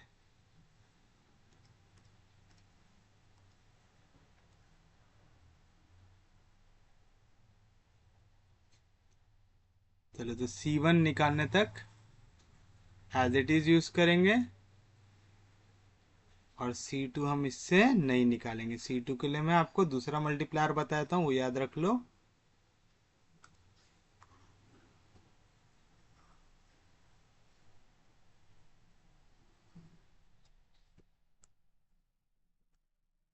तो आपको इसमें जो थर्ड वाला है वो लिखना है क्या? नहीं लिखना है, थर्ड वाले को छोड़ दो अभी को।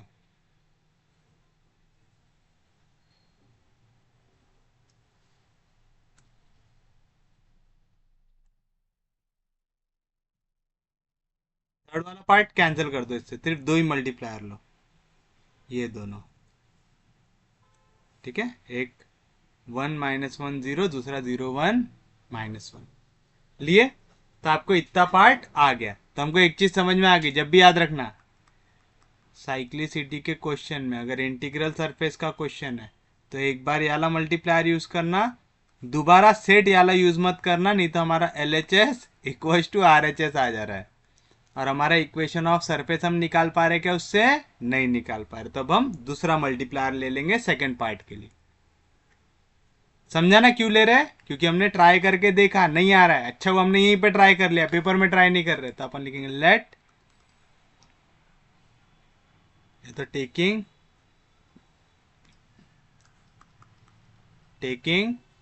x y z as multiplier, each fraction of equation 2। क्या आएगा याद रखना, आप फिर सेकेंड सेट लेंगे एक्स वाई जेड 1 1 1। ठीक है, क्या लेना है मल्टीप्लायर दूसरा? एक्स वाई जेड और 1 1 1। तो पहले मैंने लिया एक्स वाई जेड, तो हो जाएगा x into d x, x into d x plus y into d y plus z into d Z.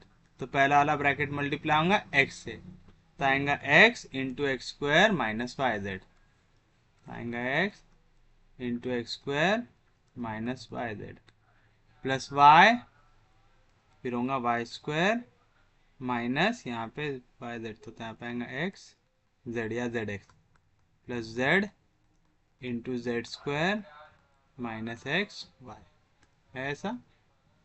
Z square minus x y, y square minus z x आएगा।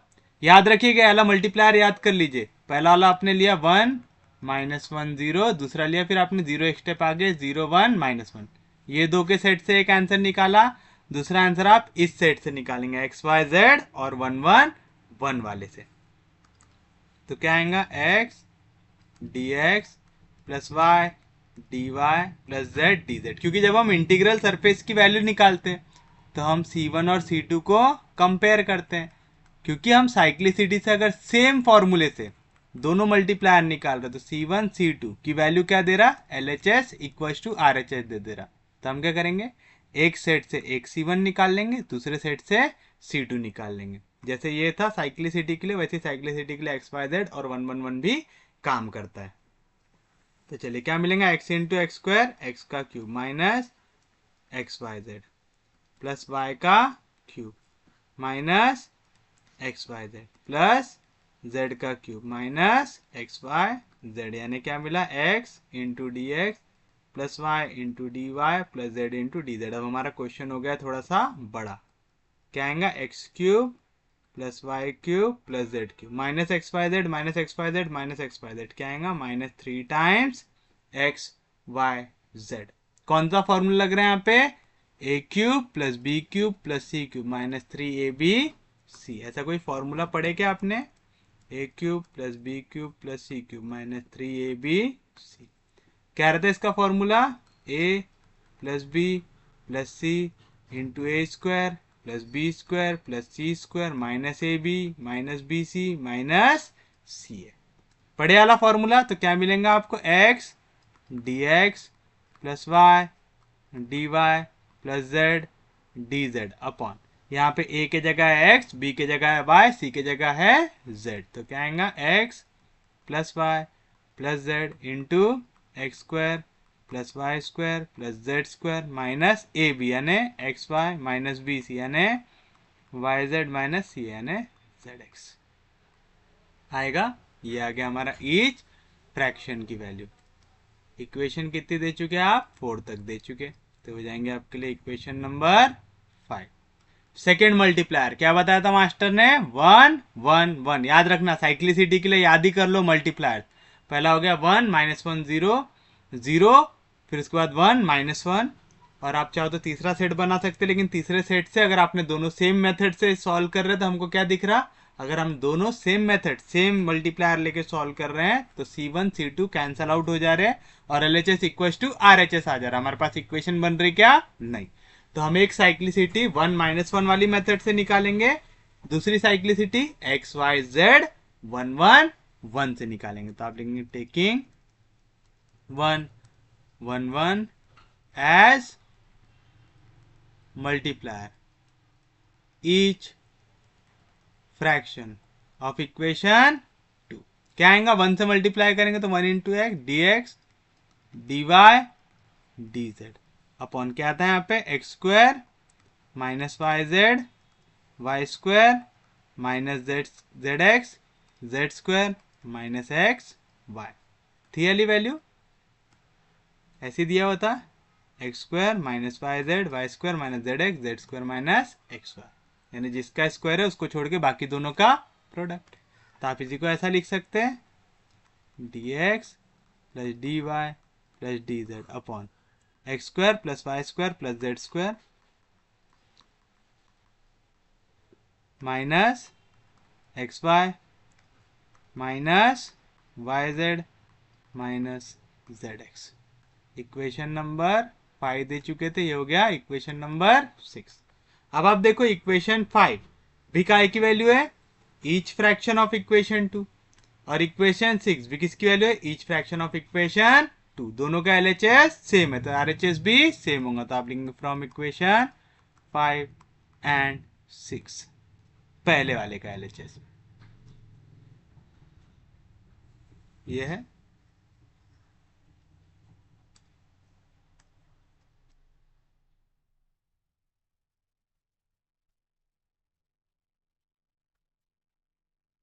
अरे यार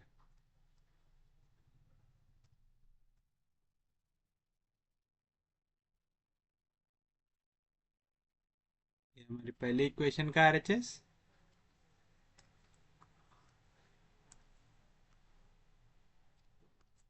ये हमारा second equation का RHS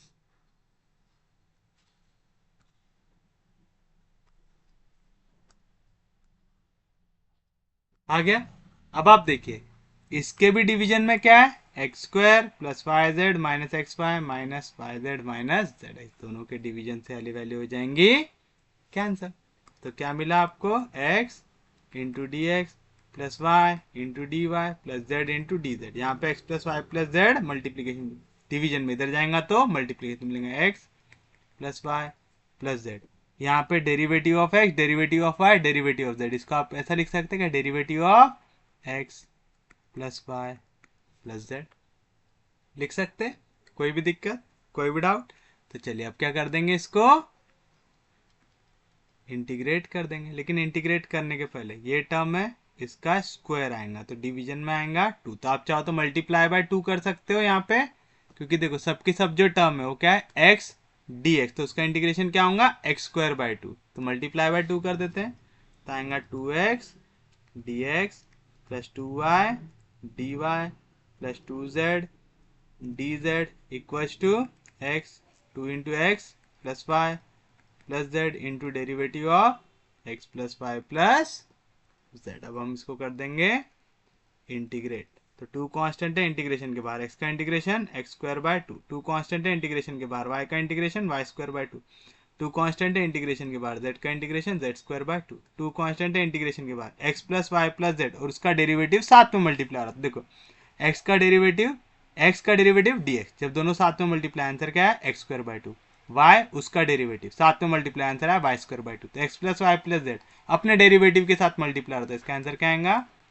x plus y plus z का whole square divided by 2 plus C2 where C2 is arbitrary constant. और आप चाहो तो आप ऐसा भी कर सकते हैं, आप x plus y plus z को ले लो u, फिर उसके बाद तो इसका डेरिवेटिव जैसे लगाओगे, derivative of x plus y plus z, इसको आप लिख सकते हैं डी यू। तो राइट हैंड साइड क्या बन जाएगा, 2 times u into d u. Integrate करता जाएगा 2 times u square by 2, 2 cancel, तो आएगा यू का स्क्वायर। यू की वैल्यू क्या थी, x plus y plus z, तो उसका आ गया स्क्वायर।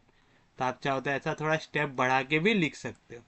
लिख सकते हैं सबका 2 और 2 हो जाएगा कैंसिल, तो क्या मिलेगा, x square plus Y square plus z square equal to, यहाँ पे क्या आएगा, x square plus Y square plus z square, x plus y plus z का होल स्क्वायर प्लस सी। तो इसको तो अपन चाहे तो इस साइड भी शिफ्ट कर सकते थे, है ना। तो क्या आएगा, x square plus Y square plus z square equal to a plus b plus c का होल स्क्वायर। क्या रहता, a square plus b square plus c square plus twice of a b plus twice of b c plus twice of c a आएगा। कौन सा formula लगाया मैंने यहाँ पे, a plus b plus c का होल स्क्वायर। क्या रहता, a square plus b square plus c square plus twice of a b plus twice of b c plus twice of c a आएगा। बताइए क्या मिलेगा आपको, यहाँ पे plus x square cancel, y square cancel, z square cancel, यहाँ पे value plus में उधर जाएंगी तो माइनस में, तो मिलेगा -2 x y -2 y z -2 z x equal to c 2, divide by -2 कर दो तो क्या मिलेगा, x y plus y z plus z x equal to -C2/2 हो गया। कांस्टेंट को कभी भी ऐसे अजीब फॉर्म में रखते क्या, नहीं, तो आप लिखेंगे x y plus y z plus z x equal to C2 dash, where C2 dash की वैल्यू क्या आएंगी, -C2/2। आगे दूसरा constant u equal to C1 v equal to C2 dash आ गया। तो ये हो गया था आपके पास इक्वेशन नंबर 6 तक। ये अब हो जाएगा हमारे लिए इक्वेशन नंबर 7। आ गया, कोई भी दिक्कत, कोई भी डाउट, अब आप यूज करेंगे आपका सरफेस। तो मैं इक्वेशंस लिख लेता हूं पूरी, हो गया मेरे लिए इक्वेशन नंबर 7। मैं चाहता था अपन लोग इसको एडिटिंग में काट के भी आपको डायरेक्ट यही वाला पार्ट दिखा सकता था, लेकिन आपको भी समझना चाहिए कि आपको वो तीनों फैक्टर कब लेना है और कब नहीं लेना है। जब सादा क्वेश्चन है तो हम तीनों फैक्टर ऐसे ही वाले लेंगे, लेकिन जब भी इंटीग्रल सरफेस का है तो आप तीनों फैक्टर में से 2 क्या लेंगे, साइक्लिसिटी वाले, एक लेंगे 1 -1 0, फिर उसके बाद 0 1 -1, ये 2 ले लिए। फिर उसके बाद आप 2 क्या लेंगे, एक्स वाई जेड और 1 1 1 साइक्लिसिटी में, दोनों को यूज करके निकालेंगे ताकि आपको इंटीग्रल सरफेस की वैल्यू मिले, LHS इक्वल टू RHS ना मिले। फिर से लिखेंगे, since the given integral surface passes through line x equal to 1 y equal to 0। अब लिखेंगे सिंस, या तो हियर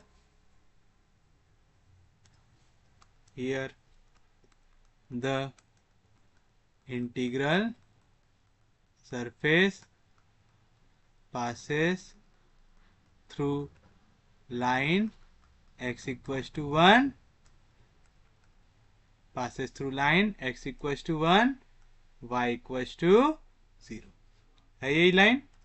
बस अब सब्स्टिट्यूट कर दो वैल्यू, अब तो आना चाहिए क्योंकि हमने दोनों अलग अलग सरफेस यूज करके किया है यहाँ पे सब्स्टिट्यूशन। तो हो जाएगा 8। तो from equation 4 7 and 8 we get, बताइए x के जगह 1 माइनस वाई के जगह 0, y के जगह 0 माइनस जेड जैसा था वैसा equal to C1, and x के जगह 1 y के जगह 0, 1 into 0 0 plus y into z 0 into z 0 plus z into x z 1 or z equal to C2 dash. यानी क्या मिला यहाँ से, 1 अपॉन माइनस जेड यानी -1 अपॉन जेड, ये वैल्यू आ जाएंगी C1 की, एंड z इक्वल है C2 डैश से, तो मैं z के जगह लिख सकता हूँ C2 डैश। इसको दो इक्वेशन नंबर 9, इसको दो equation number 10। From equation 9 and 10 बताओ क्या मिलेगा, -1 अपॉन जेड, जेड की वैल्यू क्या है C2 dash equal to C 1, that is यहाँ पे डिवीजन में, इधर जाएगा तो मल्टीप्लीकेशन में, C1 into C2 dash equal to -1 आया ऐसा। इसको दो इक्वेशन नंबर 11। अब सब्स्टिट्यूट कर दो वैल्यूज को, तो फ्रॉम इक्वेशन कौन कौन सी यूज किए, 4, 7 एंड 11, 4, 7 एंड 11 क्या मिलेगा आपको, C1।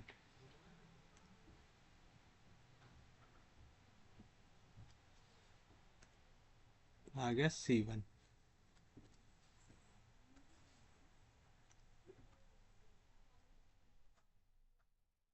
x minus y, y minus z, C1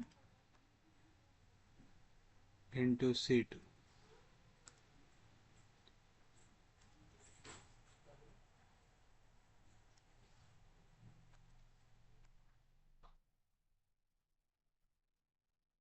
C1 into C2 dash equal to -1 आएगा।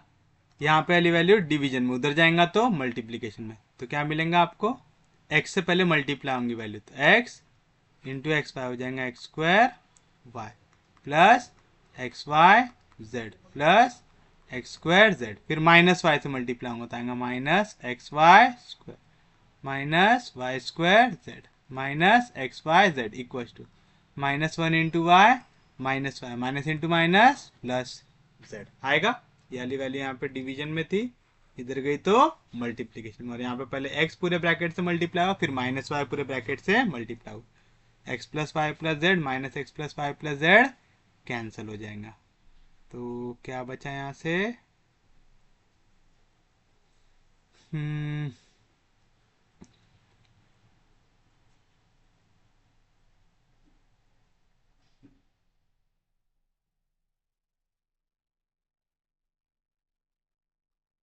X square y plus x square z minus x y square minus Y square z equal to z minus y, इधर लाएंगे तो plus में हो जाएगा, लेकिन कुछ काट सकते क्या हम लोग यहाँ से,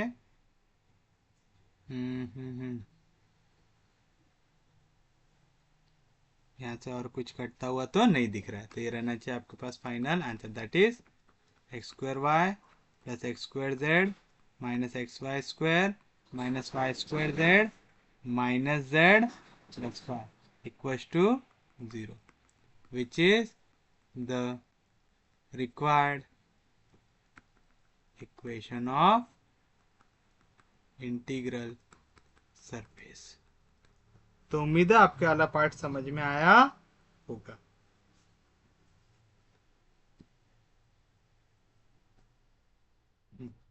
तो ये रहेगा हमारे लिए हमारा फाइनल आंसर। उम्मीद है आपको आज का लेक्चर समझ में आया होगा, स्पेशली ये सबसे आखिर वाला क्वेश्चन, क्योंकि सबसे आखिर वाले क्वेश्चन में हमको कुछ नया दिखा कि अगर हमने साइक्लिसिटी के तीनों फॉर्म यूज किए और एक ही आने 1 -1 0, फिर 0 के एक स्टेप आगे 0 1 -1 एक स्टेप आगे तो -1 0 1, अगर आपने दोनों वैल्यू यही फॉर्म यूज करके किए तो हमको LHS इक्वल टू RHS मिल जाता है। तब हम कोई भी साइक्लिसिटी के क्वेश्चन में जब आगे जाएंगे, इंटीग्रल सरफेस निकालना है, तो हम कभी भी साइक्लिसिटी के पूरे यही फॉर्म से निकालेंगे क्या, नहीं, हम इनमें से कोई भी दो को यूज करेंगे, एक इक्वेशन निकालेंगे और दूसरी इक्वेशन किसको यूज करके निकालेंगे, एक्स वाई जेड 1 1 1 को यूज करके। क्वेश्चन थोड़ा सा बड़ा हो जाएगा बट आपको इक्वेशन ऑफ इंटीग्रल सरफेस मिलेगा, तो याद रखेंगे पक्के में। तो चलिए आज का लेक्चर बस यहीं तक, उम्मीद है आपको लेक्चर समझ में आ रहे होंगे। अगर आपको लेक्चर समझ में आ रहे, यूजफुल लग रहे तो प्लीज चैनल को सब्सक्राइब कीजिए, वीडियो को शेयर कर दीजिए। सबसे इंपॉर्टेंट चीज, पढ़ते रहिए, रिवाइज करते रहिए। हम लोग मिलेंगे कल, तब तक के लिए take care, have a nice day.